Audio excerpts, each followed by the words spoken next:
la evolución de la educación y la enseñanza de la historia en el Uruguay. En este podcast iremos hablando de lo que fue el desarrollo a través de la historia de la enseñanza secundaria en el Uruguay. Esta comienza en el siglo XIX. Anteriormente hubo intentos de implantar principalmente lo que sería hoy la enseñanza primaria o la enseñanza básica. Una cosa que sí tenemos que comentar desde el principio es que la educación primaria y luego secundaria estuvo en un primer momento a cargo de personas que no estaban capacitadas para asumir ese cargo. En algunos casos hablamos de personas que no estaban capacitadas ni siquiera en lectura y escritura, mucho menos en docencia. En las primeras etapas de la educación secundaria también debemos decir que quienes impartían clases de las diferentes materias también eran profesionales, ya que no habrá una formación docente en el Uruguay hasta entrado el siglo XX. En la década del 40 del siglo XIX se funda la universidad en el año de 1849, para ser más exactos, aunque su proceso de fundación empezó 16 años antes, en el año 1833.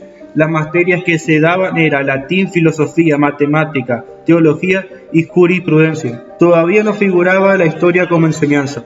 La universidad estuvo a cargo de la educación secundaria desde el año 1849 hasta el año 1936. En 1838, los padres escolápidos redactaron manuales escritos en Uruguay. Estos fueron elementos de historia de los asirios, persas, egipcios, griegos, romanos, ritos romanos y mitología. Los primeros textos de historia nacional fueron en el año de 1864 y 1866, hechos por Isidoro de María y Francisco Berra.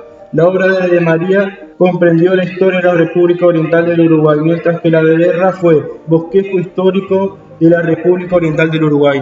La formación docente se inicia en el año 1866, bajo la Junta Económica Administrativa de Montevideo, creándose la Escuela Normal. Entre los años 1876 y 1879, en los inicios del militarismo, se lleva a cabo adelante la primera modernización en el Uruguay, en el gobierno de facto de Lorenzo Latorre. La reforma valeriana es aplicada en este contexto, que si bien Varela no estaba de acuerdo con este tipo de gobierno, negocia con Latorre para poder llevarla a cabo. La reforma valeriana es la obra de la reforma de la educación primaria realizada por José Pedro Varela en 1876 en Uruguay, que estableció que esta fuera gratuita, obligatoria y laica. Las primeras maestras serían preparadoras de la ciudadanía y las materias que se aplicaban eran educación física, historia natural, entre otras.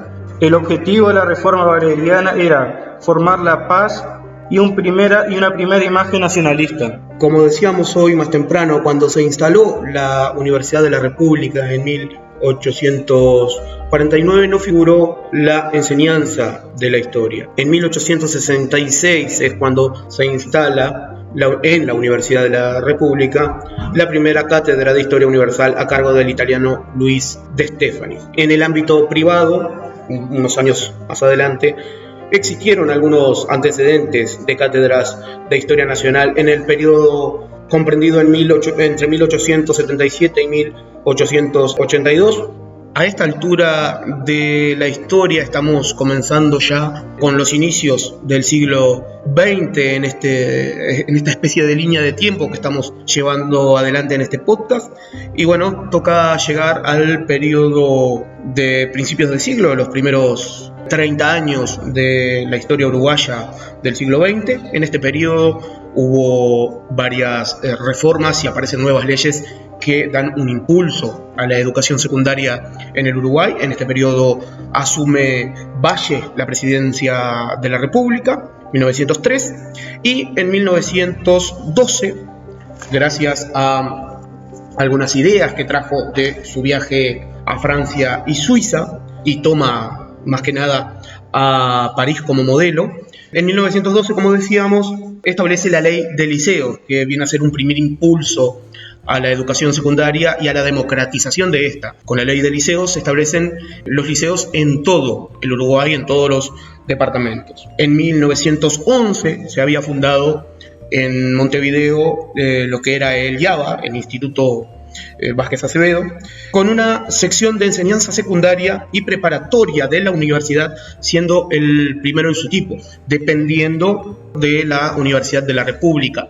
En Salto teníamos desde 1873 una iniciativa privada que fue el Liceo número 1, que se conoce hoy como Liceo número 1 Instituto Politécnico Simón y Llerena. Se funda, como decíamos, en 1873 como una iniciativa privada y a principios de siglo, en este periodo que justamente estamos tratando, pasa a control del Estado. Para sumar más datos a esto que estamos diciendo, en 1908 se hace un censo, se dan algunas cifras que resultan interesantes, como por ejemplo que el nivel de analfabetismo en aquel momento era del 40% de la población en 1 millón de habitantes que contaba Uruguay en ese momento. El plan de estudios de lo que tiene que ver con el liceo, justamente promulgado con la ley de liceos en 1912, constaba de 2 niveles. El primero era el liceo propiamente dicho, de 4 años,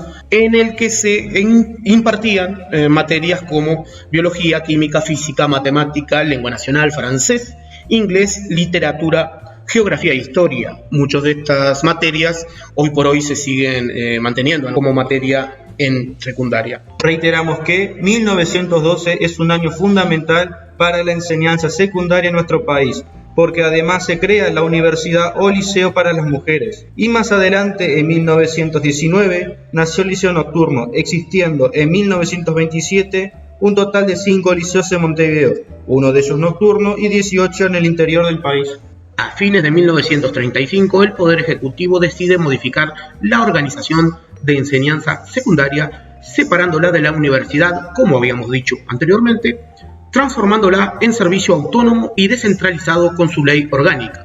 Su gobierno queda en manos del Consejo Nacional de Enseñanza Secundaria, integrado por un director y 6 consejeros, 3 de los cuales serán elegidos por los profesores. Por ley de 1947 se consagra el Estatuto del Profesor, conjunto de normas relativas al ingreso a la docencia por concurso de oposición, de méritos y oposición entre docentes en actividad sin título específico, regulación de lo concerniente a ascensos y traslados, nombramiento de directores e inspectores y derechos y obligaciones del profesor. El escalafón docente de 1949 regula la carrera del profesor en secundaria al establecer cambios de categorías según la antigüedad calificada. A mediados de la década del 50, Uruguay vivió en lo que se llamó el país de las vacas gordas, debido a los altos precios pagados por la exportación de productos ganaderos, en lo que permitió llevar a cabo las propuestas del gobierno en un importante intervencionismo estatal en favor de la industria y de la justicia social.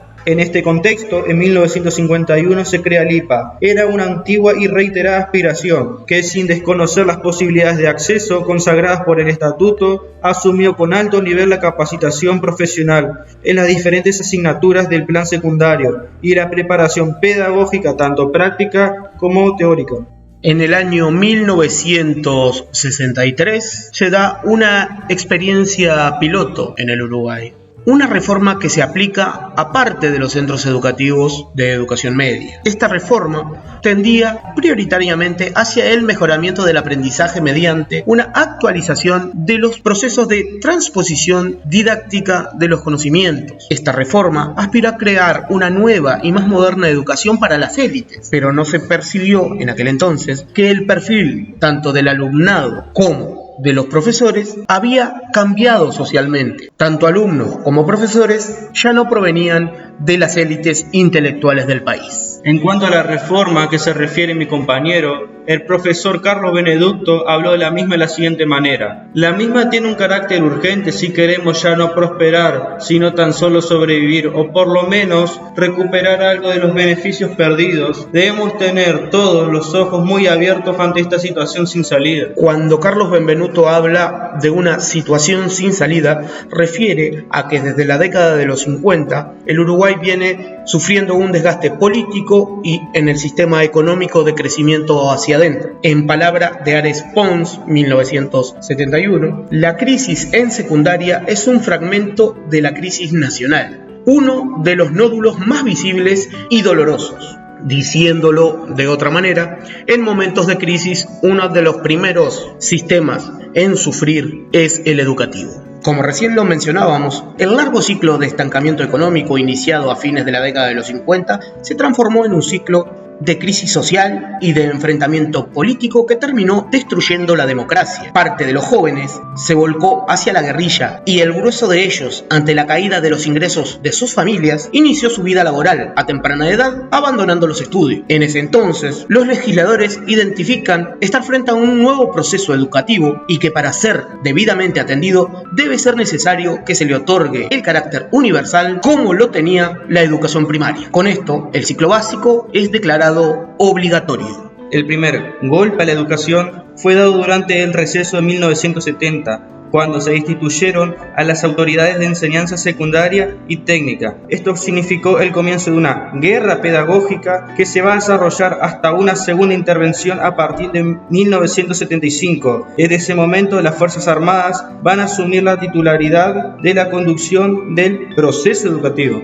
En el año 1995 fue realizado el Censo Nacional de Profesores de Enseñanza Secundaria, que reveló importantes carencias del personal docente que tenía el sistema oficial de la Administración Nacional de Educación Pública. En la capital, el 50% de los docentes ejercían el título profesional habilitante, mientras que en el interior era del 20%. Las respuestas que dieron las autoridades fue la creación de los centros regionales de profesores. En 1997, en Salto, ingresaron los primeros 160 alumnos del CER, que por aquel entonces se encontraba en el Palacio Córdoba. En 1996, sobre fines del siglo XX, se lleva adelante una reforma en la cual el tiempo de educación pasó de 3 horas con 10 minutos a 5 horas y media de lunes a sábado. El nuevo plan de estudio intenta promover la educación informática de toda la población. Para finalizar, debemos comentar que el enseñar historia no es algo fácil porque los materiales como los libros más actuales referidos a esta especialidad no llegan a nuestro país o directamente no son traducidos a nuestro idioma.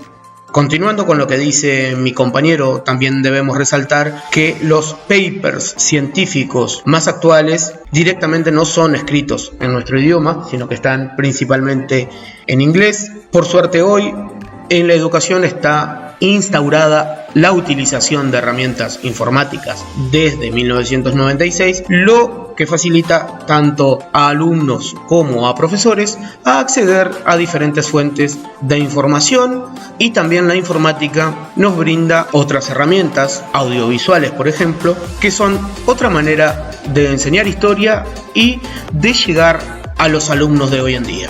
En cuanto a otras herramientas, como por ejemplo los museos, hoy por hoy Salto se encuentra en una crisis cultural, podríamos decir, ya que los museos a los que podíamos acceder, tanto como alumnos o como profesores en una salida didáctica, se encuentran cerrados. Algunas de las fuentes consultadas para la realización de este podcast fueron: Proceso Histórico del Uruguay de Zulfelme, la enseñanza de la historia en las escuelas y en la formación secundaria de De Marco, la evolución de la educación secundaria en el Uruguay de Rama, un fragmento del diario El Pueblo del domingo 16 de marzo de 1997, los documentales del origen de tanto Valle como el de Varela.